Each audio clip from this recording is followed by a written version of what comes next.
Bienvenue sur La Voix du CDO, le podcast dédié à tous les leaders et dirigeants de la transformation digitale. PDG, DG, CDO, DSI, CMO, etc. Vous souhaitez comprendre, piloter et réussir votre transformation digitale. Ici, pas de théories stériles. Nous donnons la parole à ceux qui façonnent le changement, explorant les stratégies, les technologies, les pratiques qui transforment les organisations. Nous parlons de l'IA, la blockchain, la cybersécurité, la data, les digital workplace, autant d'innovations au service du progrès, de l'accélération du business et de la satisfaction de vos clients. Succès ou échec, chaque expérience partagée est une leçon concrète pour vous aider à agir. Leader d'aujourd'hui et de demain, abonnez-vous et restez à l'avant-garde du changement. Bonjour à tous et bonjour Dawson pour cette nouvelle année 2025. Nous sommes le 2 janvier aujourd'hui. Bonjour Miguel, ravi aussi de commencer l'année avec toi et puis avec ceux qui nous suivent aujourd'hui. Oui, très bonne année à toi et à ta famille, très bonne année à tous nos auditeurs, bien entendu, qui nous suivent depuis une année maintenant. Nos invités aussi qui nous ont permis de effectivement créer le contenu de ce podcast-là, qui ont partagé avec nous leur expérience, leur générosité. Voilà, c'est un épisode de bilan d'une année ensemble sur lequel on a eu l'envie de partager un peu comment nous, de l'intérieur, on vit ce podcast, tout simplement. Tout à fait. Et puis, effectivement, notre podcast ne serait rien sans nos invités et la qualité de leurs interventions tout au long de cette année. Donc, ravi de faire ce bilan avec toi, Dawson. Oui. D'ailleurs, petit bilan transatlantique, d'ailleurs, parce que toi, tu es en France et moi, je suis au Canada aujourd'hui, enfin au Québec, à Montréal même. Oui, c'est ça. Donc, aujourd'hui à Paris, moi. Habituellement, je suis sur Bordeaux et puis toi, tu es au Québec. Moi, à Montréal, voilà. Ce que nous offre le numérique aujourd'hui. Exactement. Tout simplement. Voilà, alors quelles sont tes premières impressions de cette année, Dawson ? Eh ben, je dirais que je suis ravi d'avoir pu rencontrer, d'avoir pu donner la parole à toutes ces personnes-là. Je suis toujours très, très surpris par leur disponibilité, par leur humilité et puis l'envie de partager leur expérience. Ça, vraiment, je crois que c'était ce qu'on partage tous les deux, toi et moi, sur l'envie de partager, et l'envie d'offrir aux autres notre expérience. Et c'est vrai que du premier jusqu'au 12e épisode, on a eu la chance d'avoir des personnalités, des gens passionnants. Et je dis bien personnalité, parce que dans l'expérience, au-delà de la fonction et du titre de la fonction, c'est vraiment des personnes qu'on a voulu vraiment mettre en avant dans le podcast. Voilà, et c'est vrai que je les remercie tous. On a quelques-uns. Un petit mot peut-être particulier pour les premiers, qui était Johanna Pomian, qui était pionnière dans l'IA, qui est chef digital officer dans le secteur juridique. Et puis Jean-Patrice Glafkides, qui est un entrepreneur et puis qui est aussi responsable du numérique à l'université PSL Paris-Dauphine, que tu connais bien. Oui, tout à fait. C'était nos deux premiers invités qui nous ont fait l'honneur et le plaisir d'initier ça. C'était un pari aussi, entre guillemets. C'était notre premier podcast. Et c'était déjà dans le vif du sujet, avec effectivement le grand sujet du moment qui était l'intelligence artificielle, bien entendu. Oui, on a eu cette chance-là du premier épisode d'être sur cette thématique. Alors, toi, Miguel, aussi, tu connais très bien le sujet puisque tu as fait un doctorat, si je ne dis pas de bêtises, sur cette thématique il y a quelques années. On a eu Johanna aussi qui était docteur dans cette thématique et Jean-Patrice aussi. Donc, on a eu cette chance-là d'avoir une vision experte sur ce sujet-là. Et puis, au sein du podcast, il y en a plein d'autres, puisque la volonté était d'ouvrir la discussion de ceux qui gèrent la transformation numérique au sens large. on a eu la chance aussi de pouvoir aborder tous les secteurs d'activité, que ce soit du secteur juridique, à l'enseignement, à l'industrie, à toutes les thématiques. Il nous manque peut-être tout ce qui est industrie pharmaceutique encore, mais de voir que peu importe le secteur, finalement, on est confronté à cette mélange technologique. Je trouve ça passionnant. Et puis, on a eu l'avantage d'avoir aussi des profils qui soient à la fois chercheurs, à la fois salariés, puis des entrepreneurs. Oui. Moi, je tenais aussi à partager le podcast aussi avec un autre profil de personnalités qui sont les entrepreneurs. Et c'est vrai qu'il y a certaines personnalités qui m'ont marqué dans l'entrepreneuriat. Oui. J'ai Thomas Collodin, qui a créé sa boîte Butterfly, disait que tous les jours, en fait, il se lève pour gagner sa vie, en fait, et que c'était pas évident, Ouais. que le quotidien est difficile, mais que c'est quelque chose qui l'anime, quelque chose qu'il a envie de réaliser. Et ayant été moi-même entrepreneur, toi aussi, ça résonne, en fait. C'est vrai que la vie d'entrepreneur n'est pas évidente, mais c'est un choix aussi. Et j'ai trouvé que c'était juste dans sa démarche et dans son explication. Et c'était d'une humilité touchante, je trouve. Oui, tout à fait. Et moi, ce qui m'a beaucoup frappé aussi parmi tous nos invités, c'est la richesse, effectivement, comme tu disais, de ce qu'ils apportent à travers leur parcours, leur expérience et la diversité. Et cette richesse de la discussion, en fait, dans laquelle finalement on apprend énormément de choses. C'est-à-dire qu'on a tous, j'ai l'impression, mutuellement aussi, appris énormément de choses les uns des autres, en fait. Et ça, c'est quelque chose qui, moi, m'a beaucoup frappé dans ces podcasts. C'est-à-dire que non seulement, c'est bien entendu un plaisir que de pouvoir écouter leurs expériences et les partager avec tous les auditeurs, mais également, pour nous, c'est extrêmement enrichissant parce que moi, ça m'a fait progresser, ça m'a conforté dans un certain nombre de choses, d'ailleurs, que j'avais moi-même expérimenté, que je savais, et c'est toujours super intéressant de voir que d'autres, dans les mêmes situations, les mêmes expériences en matière de transfo digital, de complexité ou de difficultés à mettre en œuvre ces programmes-là, et bien entendu, ils retrouvent les mêmes problématiques, ils sont confrontés aux mêmes défis, et puis avec les mêmes, parfois, recettes. Et puis d'autres fois, au contraire, voilà, des idées tout à fait nouvelles, parce que appliquées dans des contextes peut-être différents ou avec une méthodologie différente. Et ce partage est venu enrichir complètement et ma vision, en tout cas, de tous les domaines sur lesquels nous travaillons depuis longtemps. Donc, c'est extrêmement riche, extrêmement intéressant. C'est vraiment une vraie valeur pour nous tous, pour nous deux et pour nous tous, que de pouvoir avoir et faire partager effectivement toutes ces expériences. Oui, je trouve aussi. Puis c'est vrai, dans les rencontres de chacun, moi, j'ai souvent le premier contact lorsque je suis avec un des invités avant de définir une date. C'est vrai c'est cette première rencontre, de voir la personnalité, et puis ne pas trop creuser le sujet pour garder l'authenticité pendant le podcast. Et parfois, on a envie de découvrir encore plus, parce que c'est vrai que le format est long. On s'est posé la question avec Miguel du format.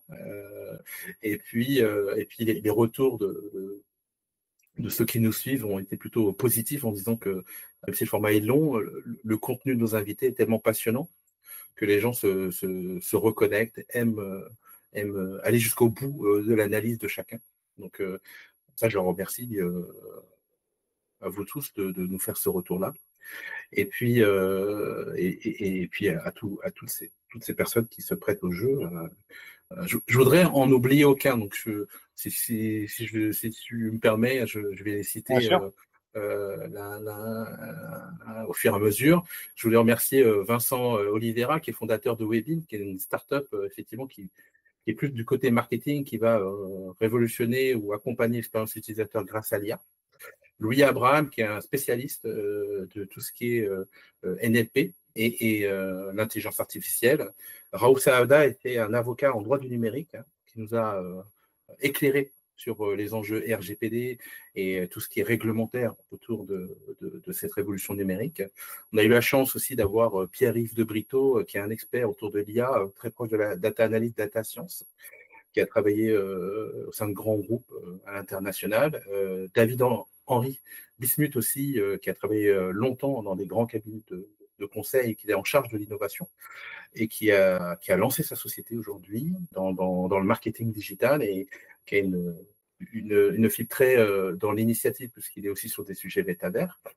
On a eu Guillaume Besson, qui est consultant en stratégie, qui nous a accompagnés aussi sur les opportunités très pragmatiques de l'IA au sein des entreprises.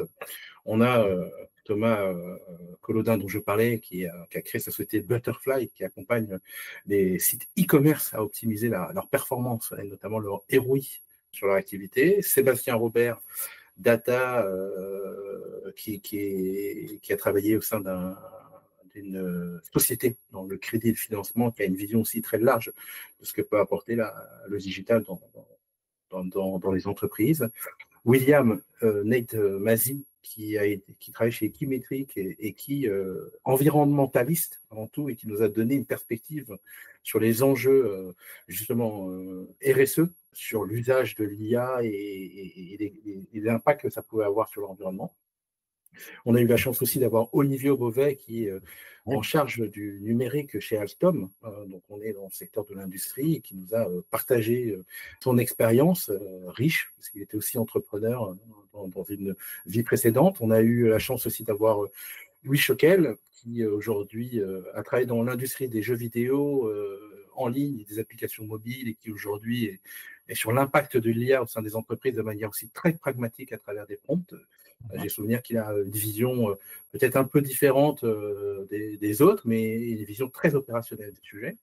On a eu la chance d'avoir Jean-François Bigot aussi, qui était en charge de la donnée au sein des armées, donc secteur qui n'est pas forcément sur lequel on partage les sujets au sein des armées, mais qui nous a apporté beaucoup d'informations autour de la data et de l'humain, qui lui aussi considère que l'humain est au cœur du sujet. Et puis Philippe Pierre, qui nous a apporté une dimension beaucoup plus globale sur l'interculturalité et les ressources humaines au sein des enjeux de transformation numérique. J'ai beaucoup apprécié et aimé son partage, sa générosité, comme il le disait.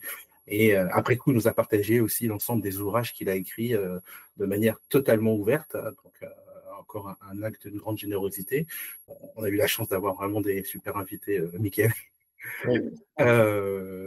Florian Caringy, qui travaille aujourd'hui au Crédit Agricole sur tout ce qui est enjeu technologique, mais qui a surtout accompagné au moment de l'interview les JO 2024 sur les enjeux infrastructurels et qui a partagé, ils se sont retrouvés avec Emmanuel Carly sur les enjeux de base qui est la data et les infrastructures, qui sont des personnes avec une vision numérique passionnante. On a eu plus récemment Hervé Deroux, qui était ancien architecte et qui a une vision autour de l'architecture et la modélisation 3D, qui a été très avant-gardiste il y a quelques années sur ces sujets-là, qui aujourd'hui lance une solution SaaS dans cette thématique et qui nous a apporté ces nombreuses années d'expérience. On a eu la chance aussi d'avoir Mamoudou Traoré, qui accompagne les entreprises de tout type de manière globale, tout secteur d'activité, et qui a un enjeu aussi multiculturel entre l'Afrique et la France, et le Sénégal notamment, et une expérience très riche aussi. Puis dernièrement, on a eu Pedro Abrantes, qui a été entrepreneur et éducateur avec une vision du numérique au sein des entreprises et de l'enseignement. Et puis, les deux derniers, c'était Alain Garnier et Carlos Diaz, qui nous ont fait le plaisir de se prêter au jeu, qui seront aussi des podcasteurs, qui ont aussi leur propre podcast. Ouais. Voilà, qui nous ont partagé leur expérience, leur vision de ce qu'est la transformation numérique, une sorte d'état des lieux de la France et des États-Unis et des enjeux de ça. Voilà, je voulais remercier tous nos invités qui ont contribué fortement au contenu et à la réussite de notre podcast. Et puis toi, Miguel, pour toute ton expérience, pour ton animation hors pair. C'est réciproque parce que toi aussi, Tosson, puisque on a même eu la chance de s'interviewer réciproquement dans des épisodes et de mieux se connaître mutuellement et de partager nos expériences et qui sont très, très riches également, effectivement. Hein. Et toi, en plus, avec ton ouvrage sur le Chief Digital Officer, d'ailleurs, c'est comme ça qu'on s'était rencontrés Oui. initialement. Hein, tu avais eu la gentillesse de m'interviewer aussi pour ton livre. Donc voilà, d'ailleurs, j'espère que ça a bien marché. Je sais que tu travailles en plus sur d'autres ouvrages également, donc tu es très, très doué dans ce domaine, apparemment. Merci, c'est gentil. Non, mais merci à toi de vouloir partager ces expériences avec moi. C'est un grand plaisir. Est-ce que j'avais une question? Est-ce que on a parlé effectivement des leçons d'apprentissage du podcast. Est-ce que tu as peut-être un moment qui t'a un peu plus marqué sur ces 12 derniers mois sur le podcast ou une anecdote avec nos invités ou un des moments que tu as trouvé particulièrement challengeant, stimulant? En tout cas, alors c'est difficile, bien entendu, de prendre des passages, parce que, encore une fois, c'était tellement riche. Mais une chose, en tout cas, qui est ressortie, mais bon, elle est évidente, c'est que l'intelligence artificielle, elle était partout, en tout cas. Même quand on ne voulait pas en parler, on finissait par en parler, parce que, et justement, face à la diversité de tous ces profils que tu as listés, de tous nos invités, on voit bien que chacun, malgré les différents horizons dont il vient, l'intelligence artificielle est au cœur de la transformation numérique aujourd'hui. Donc ça, c'est vraiment la chose qui, de toute façon, est marquante. Alors, pour nous qui sommes en plein dedans, bien entendu, ça peut même ne pas paraître original finalement. Mais si on prend un peu de recul, et peut-être que d'ailleurs, dans le dernier épisode, le dernier débat entre Carlos et Dias et Alain Garnier, ça transparaissait aussi. Comment dire, nous, on baigne dedans. Et nous, on ne se rend pas compte que beaucoup de gens ne baignent pas dedans néanmoins. Et que chez nos clients ou les entreprises qu'on peut accompagner, et puis, eh bien, il y a parfois un énorme fossé quand même entre nous, ce que nous vivons en tant qu'experts dans ces domaines-là, et les applications que l'on voit tout de suite et qu'on adopte nous-mêmes et que tous nos invités aussi ont adopté. Et puis en même temps, c'est finalement un énorme fossé qu'il y a parfois avec le monde de l'entreprise, dans lequel 80% des gens qui travaillent dans ces entreprises-là, dans les entreprises en général, ne sont pas du tout sur cette même longueur d'onde, parce qu'ils n'en ont pas l'occasion, parce que très souvent leur organisation n'a pas encore investi dans ces domaines-là, ou n'a pas osé le faire, ou n'a pas encore eu l'opportunité de le faire, ou n'a pas parfois les moyens de le faire, parce qu'il faut financer ça. Et du coup, voilà, moi c'est ça qui m'a vraiment, qui me frappe toujours régulièrement quand je parle. Et pourquoi je disais ce dernier débat avec Carlos Dias et Alain Garnier, c'est que je me rappelle peut-être la première question que j'avais posée d'ailleurs à nos deux invités après qu'ils se soient présentés, qui était, après qu'ils aient présenté leur parcours incroyable d'entrepreneurs super en avance sur plein de sujets, donc par exemple le cloud, Carlos Diaz qui disait que quand il présentait les premières solutions en SaaS à des DSI, comme moi j'ai pu le faire aussi dans ma propre expérience préalable, que les DSI disaient « moi jamais je n'utiliserai une application de SaaS », etc. Et du coup, ma première question avait été mais comment est-ce qu'aujourd'hui on peut aider quand même à faire adopter ces technologies justement dans le monde des entreprises? Et la première réaction de Carlos avait été de dire « mais c'est hallucinant que tu poses encore cette question ». Ben oui, c'est hallucinant, mais la réalité du terrain, c'est ça.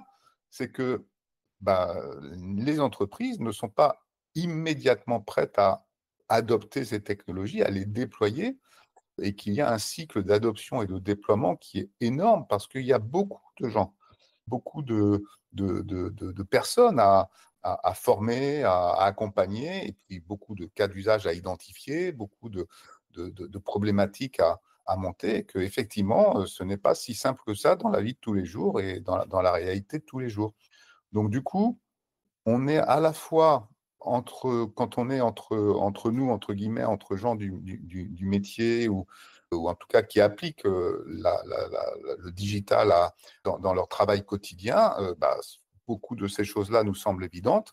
Mais dès qu'on sort et on prend du recul et qu'on va regarder dans les entreprises comment les gens travaillent, on se rend compte que oui, il y a 10-20% des gens qui travaillent aussi avec le digital, bien entendu, comme outil quotidien ou comme process quotidien, etc., mais qu'une grande majorité des gens ne sont pas du tout dans cette démarche ou dans ce niveau-là, entre guillemets, d'adoption. Voilà. Donc, tout ça pour dire que en permanence, moi, j'ai ça en tête et que dans ces podcasts et les différentes interventions qu'on a eues avec nos invités, ça m'a toujours frappé et ça me frappe toujours cet écart et j'essaye de faire très attention du coup et pour ça que j'aime bien quand j'anime ça avec toi, poser des questions dans ce sens, c'est comment est-ce qu'on arrive à faire adopter, comment est-ce qu'on arrive à convaincre le management, comment est-ce qu'on arrive à faire en sorte que dans une entreprise digitalise ses process au lieu de continuer à faire des choses à la main, malgré tout ce que l'on voit, ou des traitements manuels parfois insérés au sein des process digitaux. Et comment est-ce qu'on arrive à convaincre en fait et à accompagner pour gagner en efficacité, en productivité, etc. etc. Voilà. Donc, c'est vraiment extrêmement frappant, je trouve, dans tous les échanges que l'on a pu avoir tout au long de cette année avec nos invités, que de découvrir, que de continuer à voir que ce gouffre parfois est toujours là, qu'on est nombreux à essayer, bien entendu, de le combler, mais que les domaines comme celui de l'intelligence artificielle en ce moment, la Gen AI, qui avance à toute vitesse en plus, risque d'amplifier encore ce phénomène.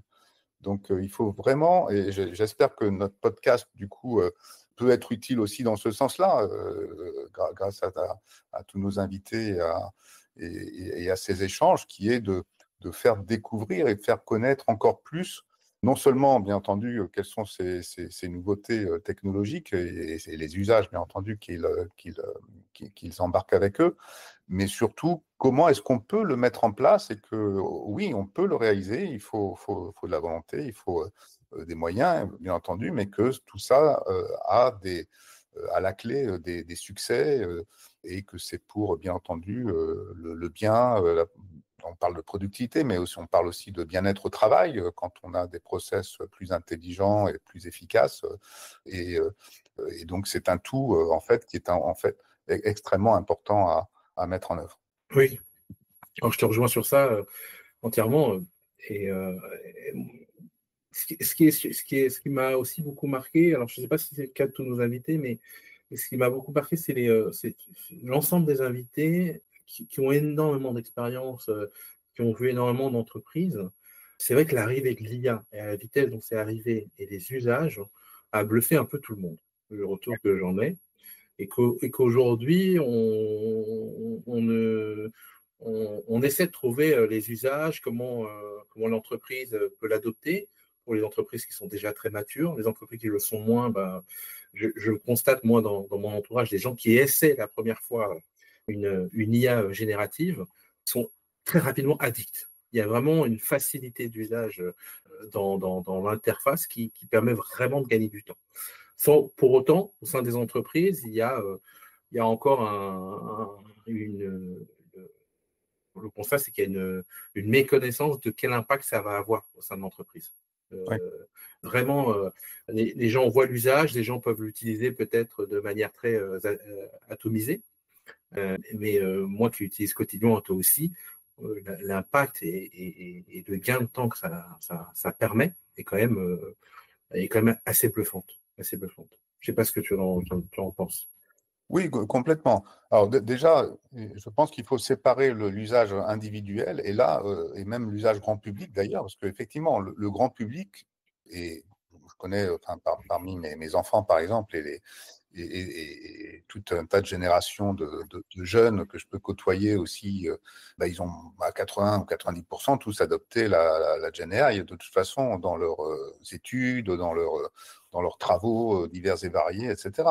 Donc, et puis, bien entendu, des moins jeunes, pareil. Donc, le grand public, c'est quand même pour tout un tas de petites tâches, que ce soit traduire, résumer, écrire un premier brouillon de quelque chose, etc. Tout le monde a adopté ça. Mais ça, c'est un usage individuel. Et dans les entreprises, beaucoup d'employés aussi à titre individuel, même si l'entreprise ne leur a pas fourni des outils correspondant officiellement au nom de l'entreprise, beaucoup l'utilisent aussi à titre individuel. C'est leur extension de leur usage grand public dans l'entreprise. Et on avait déjà vu le même phénomène avec le Web 2.0, hein, je ne sais pas si tu te rappelles. Oui. 2006-2007, c'était pareil, tous les services grand public qui étaient utilisés en shadow IT dans les entreprises par beaucoup de gens. Donc, c'est le même phénomène. Par contre, faire adopter ça collectivement, c'est-à-dire que l'entreprise, effectivement, mette à disposition ces outils collectivement pour un bénéfice collectif, qui passe bien entendu par l'individuel au sens officiel du terme cette fois, là, ça devient vraiment très long. De par, toujours pareil, un peu les inerties habituelles qu'il y a dans les entreprises, parfois la peur du risque, encore une fois, le fait que, ça on en a parlé à quelques reprises aussi, ces solutions coûtent cher aussi, hein, quand on les prend pour une entreprise et qu'on veut les mener à grande échelle, donc il faut aussi le faire intelligemment. Et puis surtout, il faut trouver les bons use cases, donc ça s'invente pas, ça se prépare, comme toute implémentation de nouvelles technologies. Encore une fois, ce sont les usages qui sont importants, ce n'est pas la techno. Donc, il faut réfléchir, oui, pourquoi, pour quel usage, pour quel bénéfice, est-ce que c'est mieux là, dans tel département, dans tel autre, comment ça interagit avec mes contenus existants, etc.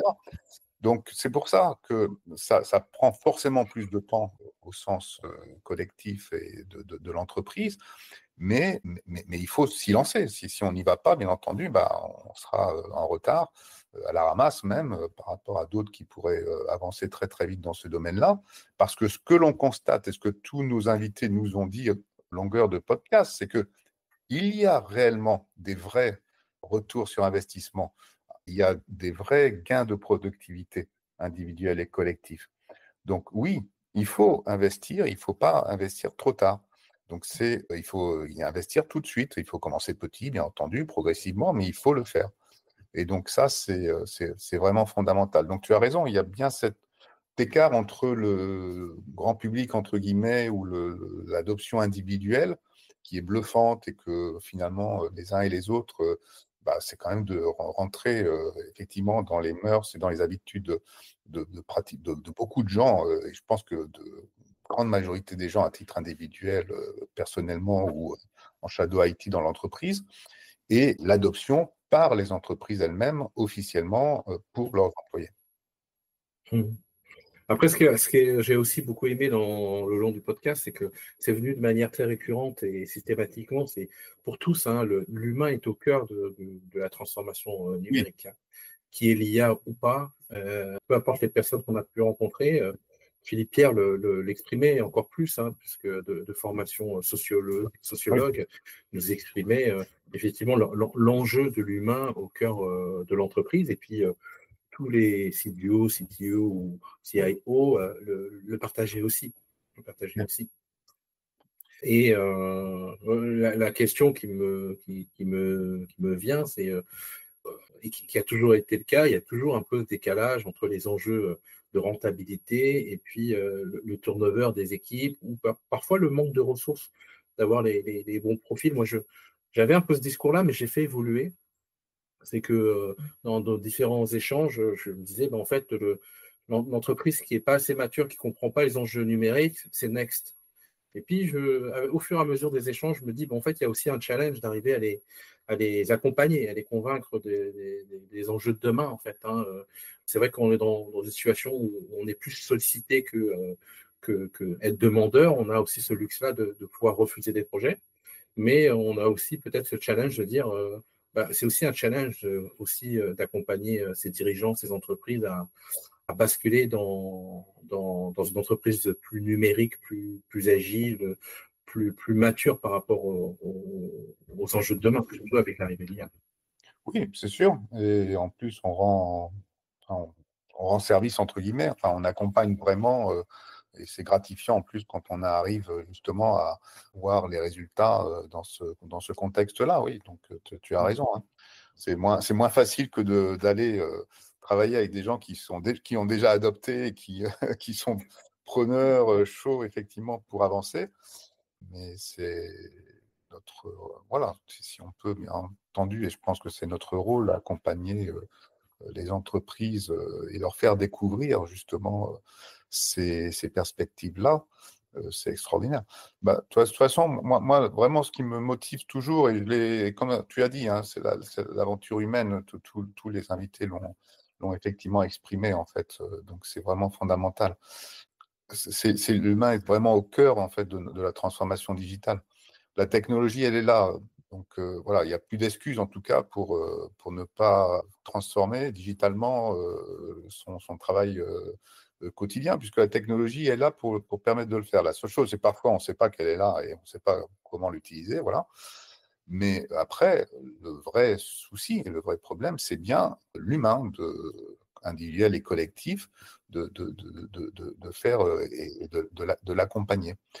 Et vraiment, les plus belles surprises, moi, que j'ai eues, les satisfactions, ça a été quand je voyais les yeux s'écarquiller de mes interlocuteurs, parce qu'ils voilà, ils découvraient un nouvel usage, une nouvelle fonctionnalité qu'ils comprenaient tout d'un coup. Il y avait un avant et un après, que ça allait leur faire gagner soit un temps fou, soit une qualité de vie professionnelle bien plus grande, soit une efficacité collective ou l'accès à une information qu'ils n'avaient pas par ailleurs, etc. Et là, je l'ai revu. Ça fait longtemps que je n'avais pas vu ce phénomène-là. Et là, je l'ai revu avec l'intelligence artificielle, avec la Gen AI. Cet émerveillement, cet écarquillement dans les yeux de personnes qui, tout d'un coup, ont fait un pilote, boum, et waouh, j'ai accès à 20 ans d'archives et en plus, ça me fait la synthèse de mes archives quand je pose une question, alors que tout ça était perdu dans la mémoire de l'entreprise et plus personne n'y avait accès. Bon. Oui, alors je te rejoins totalement, et d'autant plus, ça me permet de faire une transition, c'est d'autant plus que tu nous offres aussi cette possibilité, parce que j'ai eu mes yeux aussi écarquillés quand tu m'as transmis le lien auprès du chat GPT sur lequel tu as mis la totalité des épisodes et me permettre et permettre à ceux qui nous suivent de pouvoir accéder via une IA générative à l'ensemble de notre podcast. Je te laisse expliquer peut-être mieux que moi. Oui, bah, tout d'un coup, à force de faire ça pour pour mes clients, je me suis dit, mais pourquoi est-ce qu'on ne fait pas la même chose pour nous? Oui. On va à 12 épisodes aujourd'hui, et puis bah, l'année prochaine, sûrement le double. Et encore une fois, avec une richesse incroyable de partage. Et bah, on n'a pas tous, en plus, le temps forcément d'écouter les 20 heures ou 25 heures de podcast que l'on a aujourd'hui. Et puis même si on les a écoutés en plus, bah, forcément, on ne retient pas tout. Donc, comment est-ce que je réaccède à cette connaissance, en fait? Parce qu'elle est capitale, elle est essentielle. Eh ben, j'ai créé donc effectivement un GPT, donc enfin, les outils de chat GPT pour créer des GPT dédiés à des thématiques, hein, dans lesquelles on peut fournir ses propres données, et puis avec bon jeu d'instructions. Et donc, j'ai mis toutes les archives retranscrites de notre podcast, et le GPT est disponible publiquement. Donc, on le mettra en lien systématiquement maintenant lorsqu'on publiera nos différents podcasts. Et donc, tous nos auditeurs, nos invités, etc., pourront avoir accès à ce GPT, la voix du podcast, les archives, et pourra poser n'importe quelle question sur nos épisodes, dialoguer entre guillemets avec nos invités virtuellement à travers les différents épisodes et les différentes interventions qu'ils ont pu faire avec nous. Et ça, voilà, c'est superbe. Moi, je l'utilise déjà pour m'en inspirer sur certaines thématiques, etc. On s'en est servi là pour préparer ce bilan également, et préparer notre podcast. Exactement. C'est un outil magique pour ça. Et une très, très bonne illustration, justement, de ce que l'on peut appliquer dans un tas de domaines. On a tous accès individuellement ou professionnellement parlant, bien entendu, à des archives de ce type. Et ça, c'est la magie de la Gen AI, à travers ce qu'on appelle le RAG, Retrieval Augmented Generation, qui permet voilà, de dialoguer et de retrouver des informations et de la connaissance à partir de ce matériel et de toutes ces ressources. Oui, et puis quand tu m'as partagé, j'ai trouvé ça génial. Je l'ai utilisé effectivement pour préparer. On l'a utilisé pour préparer l'épisode. Et c'est vrai que en posant des questions, la vision de chacun, ça nous donne des réponses sur lesquelles c'est compliqué de conserver les 28 heures d'enregistrement où on va retenir 10% des échanges et surtout l'humain derrière, hein, pour rebondir sur cette partie intéressante. C'est vrai que on a une richesse d'informations qui est très dense grâce à nos invités, et puis on a aussi une richesse de l'individu. Je disais souvent à nos invités, c'est pas trop le parcours qui compte, ni au niveau le titre que vous avez fait, c'est vraiment la personnalité qu'on veut faire ressortir au sein du podcast et cette envie de partager. Ça, je pense que c'est vraiment un point important pour nous, bien sûr dans les thématiques, mais surtout la personnalité des gens et leur passion pour justement l'accompagnement des entreprises ou le changement numérique sur ce sujet-là. Oui. Et c'est marrant parce que sur le dernier épisode, tu m'as dit oui, c'était fabuleux, enfin c'était super. J'ai utilisé ChatGPT pour parler pendant 1 heure pendant mes malades. Donc j'avais pas cet usage-là. Oui. Et depuis le dernier épisode, j'ai un compagnon de balade sur lequel Qui est mis aussi alors. Oui, je me suis mis aussi. C'est fascinant comme ma réflexion depuis l'arrivée de l'IA générative, c'est de dire l'offre, elle est sur une interface où on va écrire. Et c'est vrai que beaucoup de nos invités ont pu le dire, c'est que l'avenir aujourd'hui de l'interaction homme-machine, je crois que c'était Carlos Diaz qui disait que finalement le device va disparaître pour avoir vraiment un échange direct, vocal et visuel. Hein. Et je trouve qu'on y est déjà en fait, hein, en quelques semaines. Hein. Que ce soit Gemini ou ChatGPT, aujourd'hui, on peut apprendre les langues à travers ces outils-là. C'est quand même incroyable, je trouve. Oui, oui, tout à fait. Ça évolue à toute vitesse. Il y a la réalité virtuelle aussi qui arrive. Hein. Il y a, je l'avais cité d'ailleurs, ma fille qui a créé une start-up, Marie, sa start-up s'appelle Lingosphere pour apprendre les langues et elle mixe justement des mondes 3D avec des scènes thématiques par profession parce que c'est dédié aux professionnels dans différents domaines pour les aider à apprendre le français, c'est au Québec en l'occurrence. Et c'est mêlé donc avec des assistants qui sont en fait 100% pilotés par l'intelligence artificielle avec donc OpenAI derrière. Et c'est incroyable en fait parce qu'ils déroulent le cours complet. Alors, il Oui, faut donner les bonnes instructions, bien entendu, hein, pour le faire aller dans bien sûr. le bon sens. Mais prépare le cours. Et quand on compare s'il fallait programmer, par exemple, tout ça à la main, à la méthode ancienne, entre guillemets, il faudrait prévoir tous les cas, tous les scripts, tous les discours, tous les machins et tout ça. Ça prendrait des heures et des semaines et des mois de développement.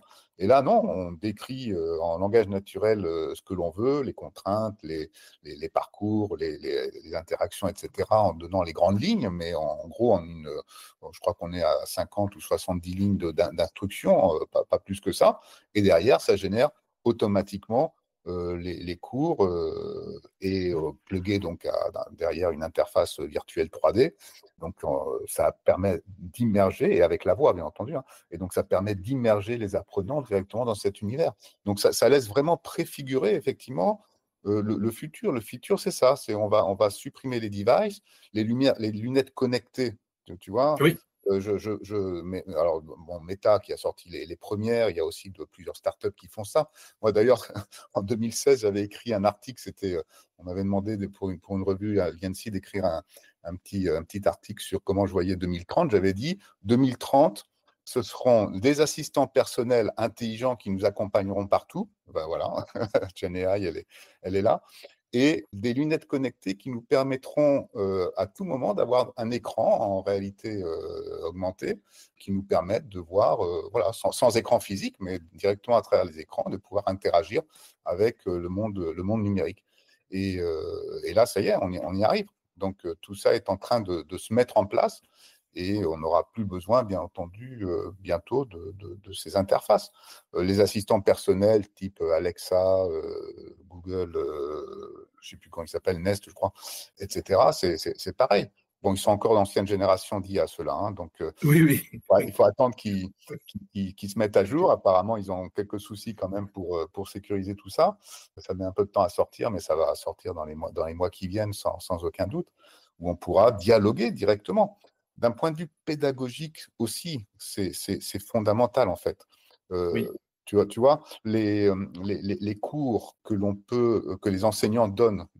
D'ailleurs, dans un des billets récents sur LinkedIn, Henri Isaac, qui est un professeur et ancien vice-président du numérique de Dauphine, quelqu'un de très calé dans le domaine du numérique, bien entendu, m'avait écrit en commentaire qu'il a sorti un GPT de l'ensemble de ses polycopiés de cours à destination de ses élèves. Et ces élèves peuvent ainsi interroger, justement, un peu sur le même principe que ce qu'on a dit tout à l'heure pour les archives de notre podcast, peuvent interroger l'ensemble de ces cours et dialoguer avec les cours, approfondir, poser des questions, etc. Donc, c'est génial parce que Ah tu oui, n'es coincé, tu n'es plus obligé d'attendre d'avoir le rendez-vous avec ton enseignant pour lui poser une question et tout ça. Tu peux approfondir. Et si tu n'as pas compris quelque chose, tu reposes des questions. Et si l'enseignant donne toutes les ressources nécessaires, les siennes et puis éventuellement des ressources, bien entendu, tierces, ça peut être des références à des ouvrages ou des articles sur Internet qu'on peut aussi référencer et intégrer dans ce GPT, eh bien, l'élève, il a accès à tout ça. Et il a accès non pas en mode recherche, mais en mode synthèse, analyse pertinente, qui va lui permettre d'aller beaucoup plus loin. Donc, c'est une transformation complète de la pédagogie potentielle. Et dans ah oui, mes tout à fait. méthodes, effectivement, quotidiennes, c'est comme ça que je m'en sers, moi, pour approfondir des sujets, parler avec mon copain, comme dit ma femme maintenant, ou ma copine, ça dépend si je mets une voix féminine ou pas, Oui. de ChatGPT pour approfondir des sujets précis que je n'ai pas encore bien compris sur certains domaines, quels qu'ils soient. Et là, il te répond, tu dialogues et tu as une demi-heure, trois quarts d'heure d'échange avec ton assistant personnel. Oui, alors c'est exactement ça. Moi, je trouve, parfois, on en parle, hein, je trouve ça vertigineux à la vitesse où ça va. Ça me fait toujours penser à un échange que j'avais eu avec quelqu'un que tu connais, que je t'avais présenté, que c'est Éric Moneillet, qui me Oui, disait dans l'ouvrage je crois, de Thomas Friedman, qui était de World of Fat, mais il en a fait un deuxième, et il parle de ce croisement des courbes entre le besoin de l'entreprise et l'innovation. Et le croisement, c'est que l'innovation est au-dessus du besoin de l'entreprise et qu'aujourd'hui, c'est le monde de l'entreprise qui doit essayer de trouver des usages ou des besoins pour les gens. Et je trouve que oui, on est vraiment là-dedans. C'est-à-dire que pour moi, la technologie, elle est tellement disruptive sur l'IA que finalement, les usages de demain, on doit les créer.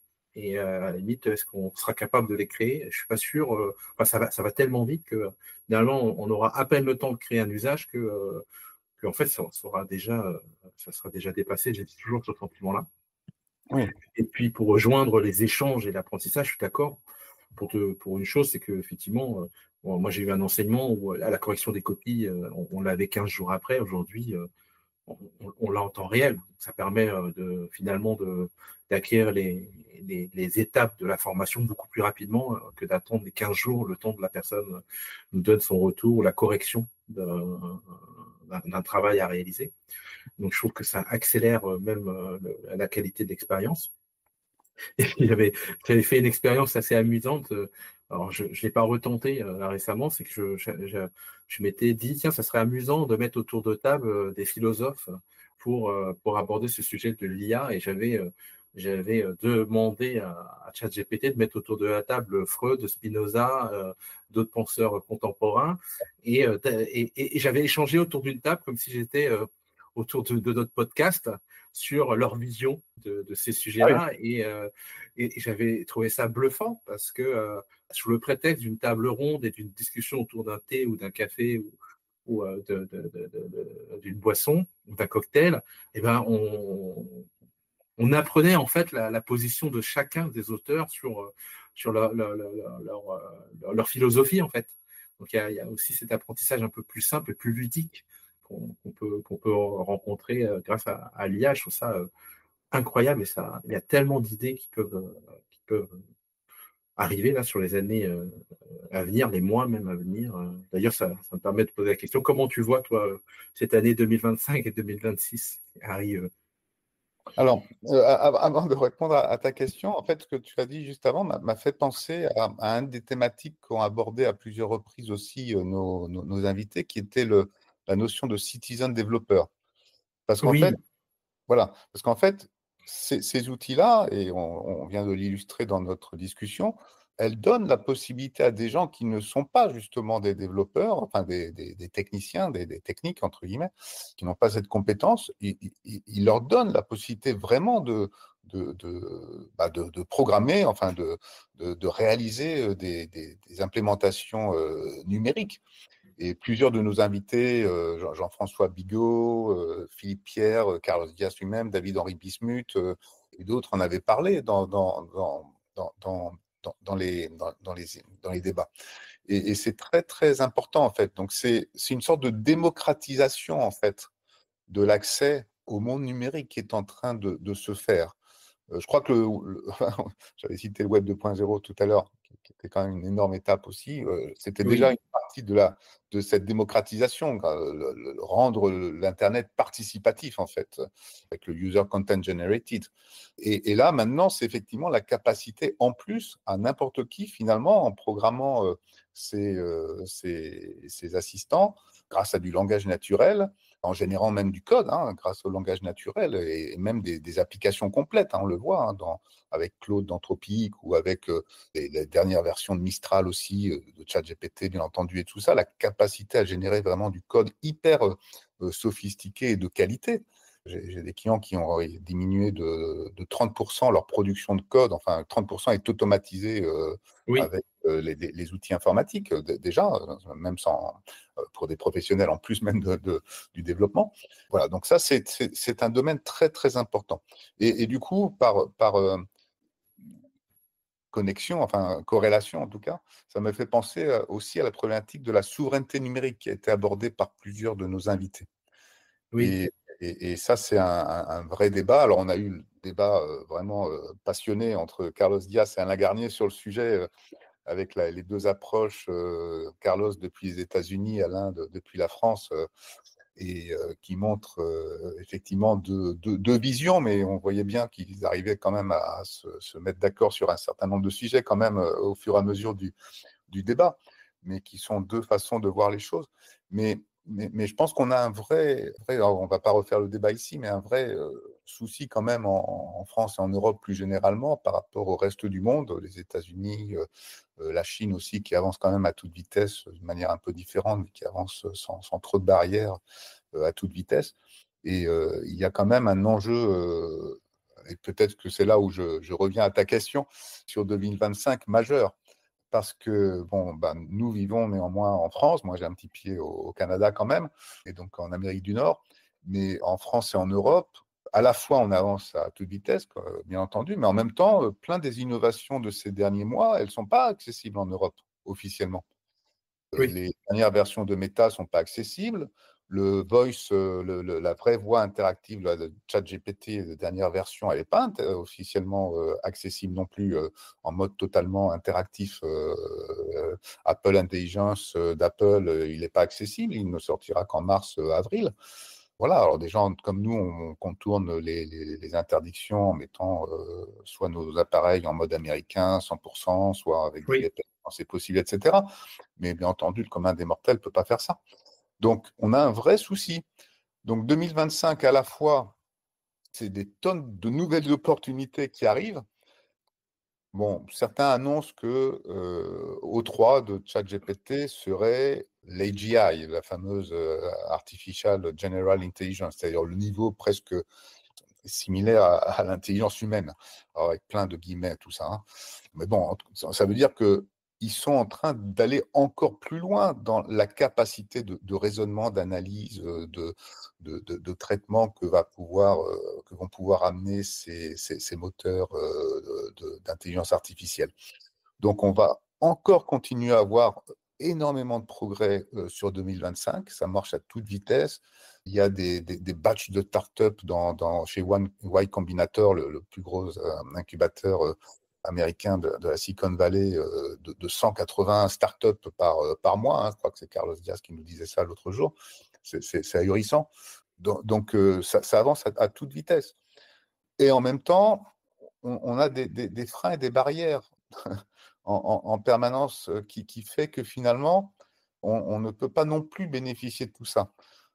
Et l'autre crainte majeure que moi j'ai sur 2025, c'est que ces technologies, comme toute technologie, elles peuvent être bien utilisées ou mal utilisées. Oui, Je pense bien qu'il y a sûr. une partie, certains acteurs sont en train de commencer à les utiliser dans un sens qui, en tout cas, n'est pas celui que moi j'apprécie. Voilà, Oui, pour générer des fake news, pour générer des fausses images, pour mettre un peu le chaos partout. Et il y a un facteur de déstabilisation qui se met en place qui est quand même assez potentiellement inquiétant. Voilà. Donc, c'est toujours la difficulté. Comment arriver en même temps à concilier cette innovation extraordinaire et cette avancée, ces avancées fabuleuses et qui vraiment sont à notre service quand on les utilise correctement, avec effectivement la capacité qu'ont d'autres personnes qui n'ont pas forcément les mêmes valeurs, les mêmes intérêts, ou voilà, que nous, en tout cas, sans juger plus loin que ça, et qui vont pouvoir les utiliser pour d'autres objectifs, pas forcément convergents avec les nôtres. Et donc, c'est pour ça que je comprends qu'il y ait forcément besoin de régulation, qu'il y ait des gens, en tout cas, qui réfléchissent à réguler. Le problème, c'est qu'une régulation, aujourd'hui, elle ne peut se faire qu'au niveau mondial. Ça n'a pas de sens de le faire au niveau même européen, qui pourtant est déjà un ensemble quand même extrêmement vaste en nombre de citoyens et de pays. Mais finalement, c'est quand même une petite goutte d'eau par rapport au reste du monde. Donc, et surtout avec des puissances hors Europe qui sont quand même extrêmement en avance par rapport à ce qu'on est capable de produire malheureusement en France et en Europe avec le retard qu'on a pris ces 30 dernières années. Donc voilà, c'est 2025, je suis mitigé sur le futur de par ces pensées parfois un peu contradictoires que j'ai. Mais une chose est sûre, en tout cas, de toute façon, on n'arrête pas l'évolution. Ça, c'est impossible, quoi qu'on puisse en faire, quoi qu'on souhaite ou que puissent souhaiter certaines instances, ça ne peut pas s'arrêter. L'humain et l'humanité est faite comme ça que le progrès et l'évolution, elle est inarrêtable.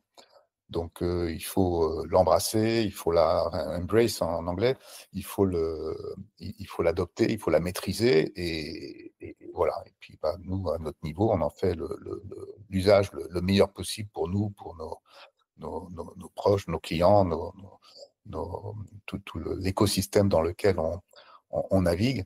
Et en tout cas, 2025 sera une vraie année, non seulement d'adoption de ce qui existe déjà, mais en plus de nouveautés. Et je crois qu'on en a encore pour quelques années de nouveautés majeures qui vont sortir. À un moment donné, on parlait de plateau dans les LLM, hein, le progrès des LLM, mais je crois que ce plateau, il est en train d'être à nouveau dépassé.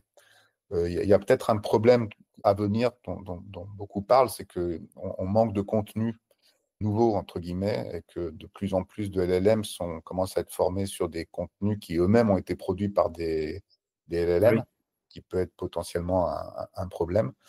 On va voir jusqu'où ça va nous mener, mais en tout cas, voilà, il y a néanmoins des avancées dans le monde de la recherche et dans la façon de traiter l'ensemble de ces moteurs qui font avancer grandement les performances de tous ces outils, et en particulier jusqu'à le domaine des agents. Hein. Ça, c'est aussi beaucoup de gens qui annoncent ça, c'est la capacité à programmer des agents, des multi-agents en fait, avoir oui, des vrais, de l'agentic, comme on dit en anglais, qui va permettre effectivement d'avoir de la collaboration entre les différents moteurs d'IA, différents agents d'IA qu'on a pu créer et qui vont permettre d'orchestrer tout ça avec des outils aussi de plus en plus simples pour le faire, parce qu'actuellement, ça reste quand même un peu compliqué à mettre en œuvre, mais avec des outils de plus en plus simples et de plus en plus démocratisés également pour pouvoir le faire. Oui, alors ça me fait penser à ce qu'avait dit effectivement David Henry sur le lancement de son entreprise. Il a un directeur commercial, il a un directeur des ressources humaines et il a un directeur juridique. Et quand il a besoin d'une ressource, il va les solliciter pour avoir l'information ou une stratégie ou un enjeu. Je te rejoins. Alors c'est vrai que je te rejoins sur beaucoup de sujets. C'est vrai que il y a un phénomène de fond dont on a un peu abordé le sujet. J'aimerais bien que sur 2025, on puisse aborder un peu plus loin. C'est effectivement ce phénomène citizen development qui est développeur, qui est vraiment généralisé, sur lequel il n'y a pas encore de solution de management. Comment ça va être géré? Puisque finalement, on le voit dans le domaine, je dirais, du marketing, notamment avec les influenceurs, où finalement, pendant des années, ceux qui avaient les moyens de communiquer sur les médias traditionnels qui étaient la télé et la radio étaient toujours des annonceurs connus. Et il y avait peu de place à des challengers. Et aujourd'hui, on l'a vu avec le phénomène de YouTube ou de Facebook, il y a des influenceurs qui ont finalement dépassé en termes d'audimat ou d'audience des chaînes traditionnelles de télé. Et ils sont sortis de nulle part, pour ne pas faire de pub, mais Squeezie, aujourd'hui, a dépassé je ne sais pas combien, Thibaut InShape dans le domaine du sport. Et j'ai le sentiment qu'aussi, avec ce phénomène Citizen Developer, on va voir émerger en fait des entrepreneurs ou des applications SaaS ou des solutions SaaS qui va permettre en fait de créer des nouveaux entrepreneurs comme de nouveaux influenceurs à l'échelle monde, puisqu'on a l'avantage aussi d'être sur un schéma monde. J'écoutais encore une interview d'un influenceur qui disait que son audience diminuait et qu'en fait, en utilisant l'IA et en faisant des vidéos, des shorts vidéos, il avait pu attaquer le marché indien, puisque c'était l'IA qui avait traduit son propre texte, qui avait simulé sa conversation. Et du coup, il avait doublé son audience juste avec l'utilisation d'un outil d'intelligence artificielle. Donc, ça rejoint ce que tu dis, c'est que toutes les innovations ou ruptures technologiques, il faut le conceptualiser à l'échelle du monde, en fait. Aujourd'hui, les outils permettent en fait tout de suite de pouvoir attaquer tous les marchés. Et ce que fait beaucoup d'influenceurs aujourd'hui, c'est d'aller, avec le contenu vidéo qu'ils ont créé, c'est d'aller attaquer chacun des marchés dans la langue du marché donné. Et j'en parlais avec une amie qui travaille dans la communication et on parlait des grandes chaînes de télé et je lui disais, pour des grandes chaînes de télé qui ont déjà du contenu historique, ils pourraient le proposer tout de suite, pas juste à l'échelle franco-française, la francophonie, mais tout de suite à l'échelle mondiale, avec des qualités déjà endémiques à l'entreprise, c'est-à-dire la capacité à créer des émissions ou du contenu divertissant, mais pas que sur le marché français de 68 millions de Français. Et ça, c'est vrai que ça se fait à l'échelle monde. Et pour rejoindre ce que tu disais sur l'usage de l'IA, je viens de terminer l'ouvrage de Yuval Harari qui est Nexus. Il aborde ce sujet-là de manière fascinante. Et je ne pourrais pas donner la source, mais dans un des passages qui m'avait marqué, c'est qu'ils avaient, il y a quelques années, c'est pas 1 an, 2 ans, c'est qu'ils avaient regardé sur Twitter, à l'époque on s'appelait Twitter, le contenu qui était généré par l'IA, par des robots. D'accord. Et déjà, il y a quelques années, il y a plus de 3 ans, c'était plus de 20%. Oui. Et là, pour le coup, on peut se poser des questions. Aujourd'hui, avec la facilité de générer du contenu par de l'IA, est-ce qu'on n'a pas déjà dépassé les 50% de contenu généré par des robots? Et du coup, quid des fake news et de l'information lorsque les médias, finalement, nous abreuvent de contenu et de fake news. Et là, on a vraiment un enjeu de société, d'humanité sur ça. Si l'information dépasse les 70% de fausses informations, en fait, on aura une vraie difficulté de savoir quelle est la vérité des sujets, qui est l'auteur de tel ouvrage, qui est l'auteur de telle citation, qui est l'auteur de telle information. Ça va être un sujet compliqué. Oui. Il y a un véritable enjeu philosophique et éthique derrière tout ça. Ouais. Et il aborde un sujet auquel je n'avais pas pensé, c'est sans faire de politique et de polémique, il expliquait qu'il faudra repenser même le système démocratique, parce qu'aujourd'hui, président élu à hauteur de 17%, au regard des outils qu'il y a aujourd'hui, est-ce que véritablement il est représentant de la démocratie, puisqu'il y a quand même 83% de gens qui n'ont pas voté pour lui. Oui.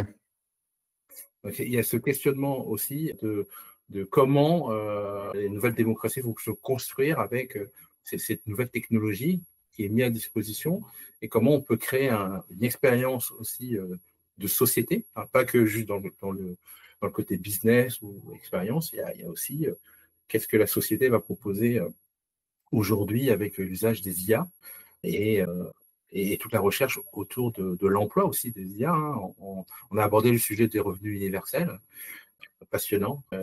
Et puis un autre sujet qu'on abordera, je souhaite en 2025, c'est tout ce qui est les enjeux de cybersécurité, cybercriminalité. Alors, on avait des invités qu'on a dû décaler, mais on abordera ce sujet-là parce que ça fait partie des enjeux aussi de transformation numérique.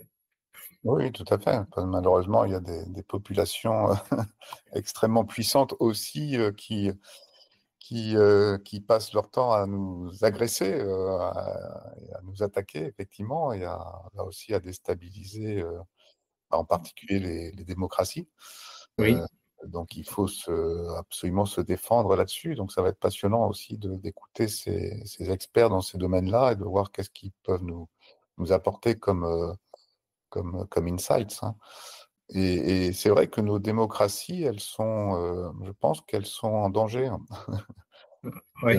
C'est un grand sujet, sensible, parce que cette polarisation finalement qu'apporte justement cet univers numérique, parce qu'on le voit bien, les réseaux sociaux, ils ont bien créé des bulles à cause de ces algorithmes qui favorisent l'engagement, en faisant en sorte, bien entendu, c'est plus facile de redispatcher des idées proches de celles que tu as déjà, et donc forcément, elles t'enferment, et puis l'être humain, il va plutôt regarder ça de prime abord, plutôt que d'aller vers l'extérieur, si en plus on le lui offre de toute façon sur un plateau. Donc ça polarise de plus en plus, donc ça rend nos sociétés de plus en plus polarisées, et voire agressives entre elles. Et même les podcasts, je l'ai remarqué, parce que beaucoup, tu parlais des podcasts et de la longueur de nos podcasts, mais Carlos Diaz nous disait aussi dans un deuxième épisode, là, que lui qui anime aussi un super podcast, que les podcasts longs aux États-Unis, la plupart des gens ne s'informent pratiquement plus que par ça. Mais le Oui. problème, c'est que quand tu t'informes par ça, si tu t'informes auprès d'une seule source dans laquelle justement il n'y a pas de source vérifiée, entre guillemets, ou que on t'abreuve d'idées voilà, qui sont peut-être à base de complotisme, de fake news et compagnie, tu ne vis plus que dans ce monde-là. Donc il y a une sorte de multiples bulles informationnelles qui sont en train de se créer, qui sont des sortes de goulots d'étranglement qui te font converger et t'enfermer de plus en plus vers toi si tu n'y prends pas garde et si tu n'as pas la volonté de te sortir de ça. Alors que, bien entendu, c'est en même temps extraordinaire la masse d'informations absolument gigantesque à notre disposition et l'ouverture du monde que l'on n'a jamais connue comme auparavant. Donc, c'est totalement dual actuellement. C'est-à-dire qu'il y a à la fois des tonnes de gens qui sont en train de s'enfermer dans des bulles informationnelles et en même temps, il y a un accès colossal à toute l'information du monde à notre disposition à travers l'ensemble des outils que nous connaissons. Et nos démocraties, elles ne sont pas armées pour, j'ai l'impression, hein, actuellement en tout cas, pour lutter contre ça. Voilà, donc je pense que là aussi, il y a, et c'est normal, c'est nouveau, hein, peut-être, mais il y a un grand chemin à faire, et ça passera par des hauts et des bas sûrement, dans nos sociétés, mais un grand chemin à faire avant d'arriver à maîtriser cela de manière bénéfique pour tous. Hein. Oui, oui, je te rejoins sur ça. On a effectivement, comme tu disais, c'est repris. Hein, on parlait d'Alain Damasio ou Éric Sardin sur le fait d'être coucouné, en fait, hein, d'être Ouais. vraiment dans notre bulle, d'être enfermé dans notre bulle. Et c'est vrai que je te rejoins. On le voit, hein, même l'altérité aux autres ou la communication, elle passe par le téléphone, par les réseaux sociaux. Et effectivement, on nous propulse du contenu qui corresponde à message. Et le phénomène le plus marquant, je trouve, c'est l'arrivée des shorts, notamment par TikTok. Moi, ça m'avait vraiment marqué. Et d'ailleurs, ça avait été un succès mondial à une vitesse exponentielle, qui a fait que tous les acteurs qui dominaient le marché, qui étaient Facebook, YouTube, aujourd'hui LinkedIn, aujourd'hui, ont ce format short. C'est ça. Qui est une information extrêmement courte, qui donne une charge de dopamine et qui attire notre attention vraiment sur la durée. Moi, j'avais été bluffé par ce phénomène sur lequel on échangeait, est-ce qu'on doit être réglementé ou régulé, hein. C'était le débat avec Carlos Diaz et Alain Garnier, de ce débat de la régulation. Moi, je pense sur les enjeux de démocratie, je pense qu'il faut réguler cette information, que tout le monde est enfermé dans ces sujets-là. Oui, ce qui est d'autant plus étonnant, c'est qu'effectivement, la Chine régule TikTok, puisque si je ne me trompe pas, le TikTok chinois, alors je n'ai pas vu moi-même, donc je ne fais que relayer ce que j'ai appris ou lu, semble parfaitement régulé, en ne diffusant que des contenus à but pédagogique, à but propre, informationnel pour les enfants en particulier, etc., alors qu'il est bien entendu en total libre service, entre guillemets, à l'extérieur de la Chine, quoi. Et avec des contenus absolument pas régulés, bien entendu. C'est là où moi je constate, j'ai des enfants qui sont un peu jeunes, et je vois les difficultés de concentration à cause des écrans ou des jeux vidéo, et je vois que c'est pas un phénomène qui est juste lié à ma sphère à moi. Je vois que cette problématique, elle est en Chine, elle est aux États-Unis, elle est mondialisée encore une fois. C'est l'arrivée du numérique et des outils du numérique fait que les problématiques sont tout de suite mondialisées. Vraiment sur ce sujet-là. En parlant de 2025, moi, aujourd'hui, alors je ne sais pas, je ne suis peut-être pas à jour sur ce sujet-là, mais tu vois, autour des GAFAM, ce qui est surprenant, c'est que autour de l'IA, finalement, on a des acteurs nouveaux comme Elon Musk qui sort son IA, OpenAI, Microsoft, Google, Facebook. Et bizarrement, il manque Amazon. Enfin, je ne suis pas très à jour sur Amazon. Acteur peu présent sur ce sujet-là. Et puis, j'ai le sentiment que la Chine est dans la communication, on entend peu parler de leur présence sur cette thématique, alors que c'est un acteur du numérique de demain, je pense, l'Inde aussi. Je pense qu'on verra émerger en 2025 des nouveaux acteurs qui doivent, j'imagine, travailler sur le sujet, mais qui ne peuvent pas le livrer encore pour le moment. Alors, Amazon travaille, ils ont à la fois leur propre LLM, Foundation Models, mais ils ont un énorme accord aussi avec Anthropic, Claude. Mais tout ça est vu à travers AWS, c'est-à-dire c'est vu plutôt à travers des services en IaaS ou en PaaS pour les communautés de développeurs gigantesques qui servent avec un programme une collection de programmes qui s'appelle Bedrock. Donc AWS, c'est quand même, alors ils n'étaient pas en avance effectivement, comme beaucoup de ces grands acteurs néanmoins, mais ils rattrapent le retard et ils ont une offre de service, mais qui effectivement n'est pas une offre de service grand public, si ce n'est qu'elle va arriver à travers les assistants Alexa et autres, sur lesquels ils sont en train de travailler et qui vont sortir.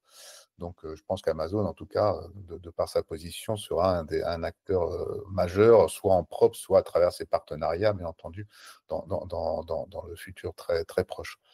Et la Chine, je pense que la Chine, elle fait comme elle a toujours fait, c'est d'abord son marché intérieur. Donc, des solutions, il y a des LLM chinois, bien entendu, qui sont utilisés en marché intérieur. Mais avant que ça sorte à l'extérieur, il faudra sûrement beaucoup plus de temps. Et TikTok était un des premiers exemples massifs de succès à l'extérieur de la Chine d'une société chinoise. Alibaba est aussi connu à l'étranger, mais pas avec un succès tel que TikTok, même s'il y a certaines entreprises, mais pas assez peu en Europe et aux États-Unis, mais dans d'autres pays du monde qui effectivement utilisent le cloud d'Alibaba, qui a son offre comme celle d'AWS ou d'Azure, etc., à disposition de tout un tas de sociétés qui peuvent utiliser les ressources d'Alibaba. Mais c'est vrai que c'est beaucoup plus rare. Donc, mais le jour où la Chine, effectivement, diffusera massivement toutes ses propres technologies, au reste du monde, ce sera aussi assez, voilà, ça va venir envahir un petit peu nos différents univers. Oui, oui, tout à fait. Est-ce que sur l'année 2025, sur notre podcast, est-ce qu'il y a des choses que tu aurais aimé rajouter ou aimé entamer en 2025, qui t'ont manqué Bah, en tout cas, j'avais envie de le dire tout à l'heure, et donc j'en profite de ta question pour le dire, c'est que je pense que le format qu'on a choisi du débat, en tout cas, est un très bon format. En tout cas, moi, D'accord. je l'aime beaucoup, parce qu'il a permis justement aussi, grâce au débat, de faire parler, rebondir nos invités les uns par rapport aux autres. Et voilà, et je crois que ce format-là était très, très sympa, et donc plutôt le continuer, bien entendu.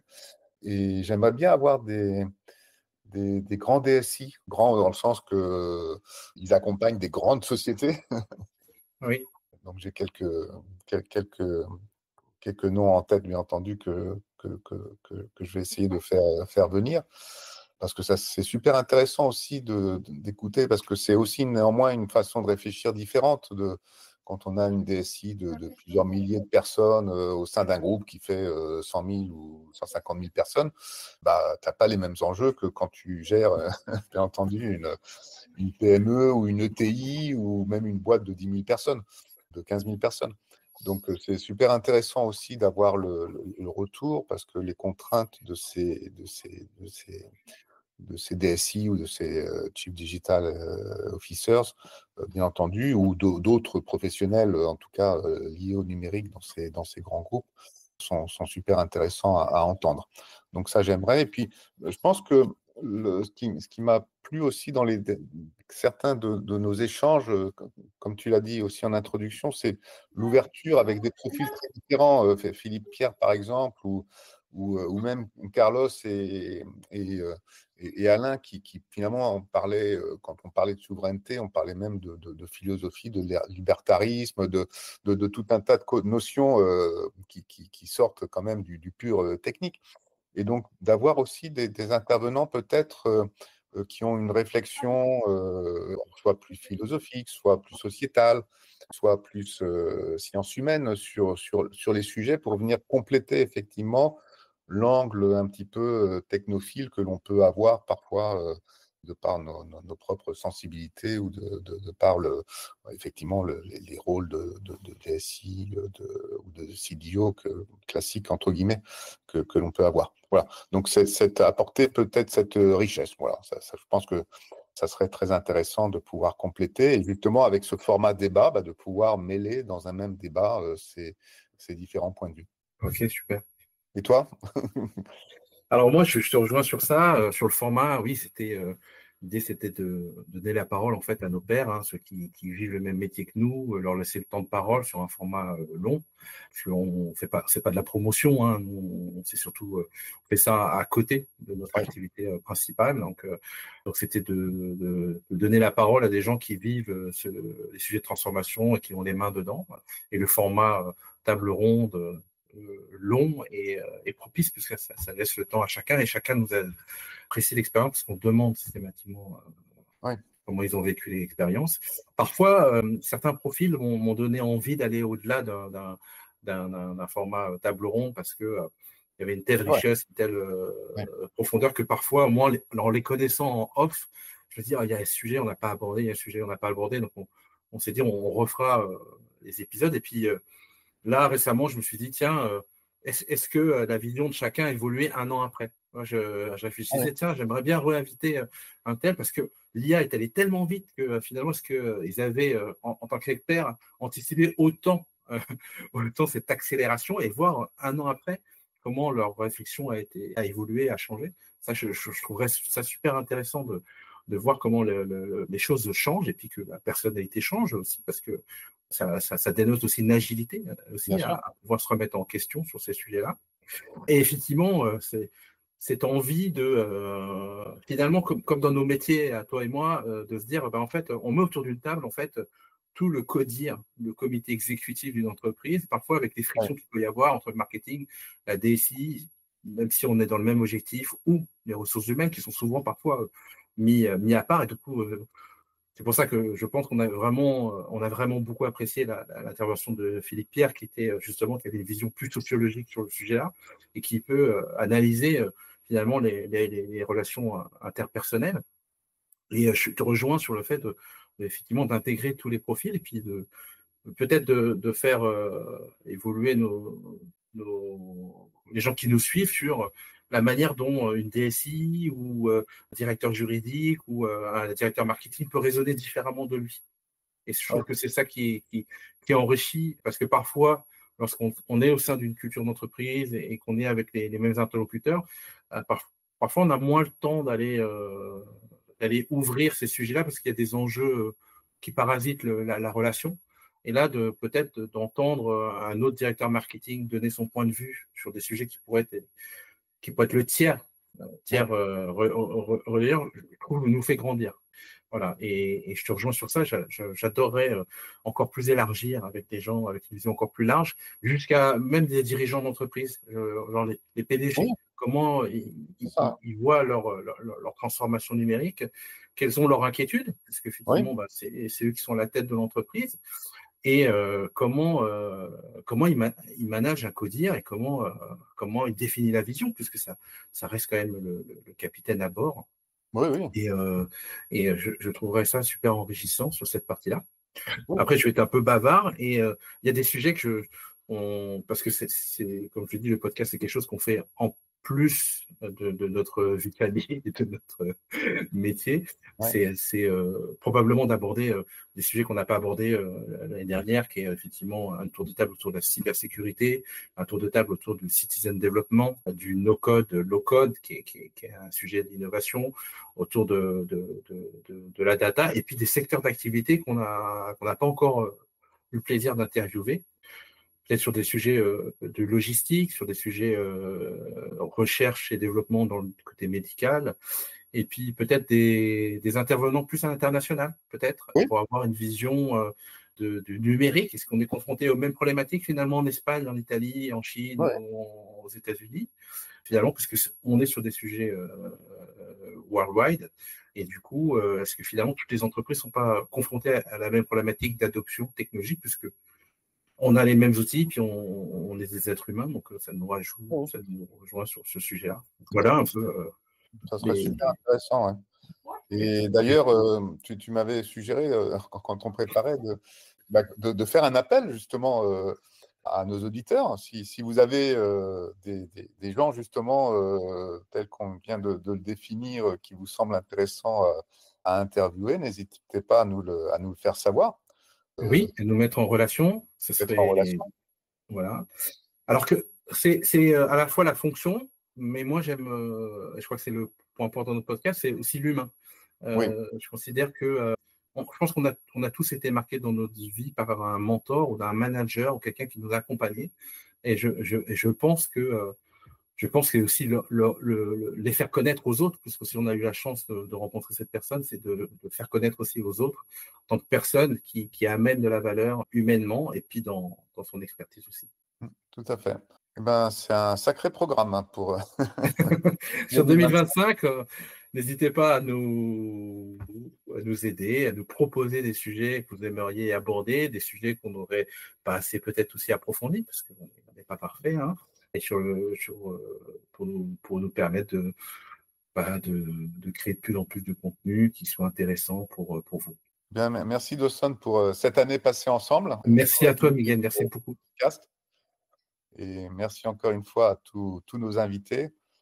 Et merci beaucoup à tous nos invités de nous suivre. Et puis à très bientôt pour nos invités et tous ceux qui nous accompagnent. Et très bonne année à nouveau à vous tous. Que cette année 2025 soit excellente pour tous et pleine de joie, de santé, qui est important, et de réussite, bien entendu. Oui, merci Miguel. Merci. Et voilà, c'est tout pour aujourd'hui sur la voie du CDO. J'espère que cet épisode vous a apporté des idées précieuses et a ouvert de nouvelles perspectives sur l'utilisation de l'intelligence artificielle dans votre stratégie digitale. Si vous avez aimé notre conversation et que vous souhaitez soutenir le podcast, n'oubliez pas de le noter avec 5 étoiles et de laisser un commentaire sur votre plateforme d'écoute préférée. Votre soutien nous aide à grandir et à partager nos idées avec une communauté de plus en plus large. N'hésitez pas non plus à partager cet épisode à vos proches et sur LinkedIn et à taguer La Voix du CDO.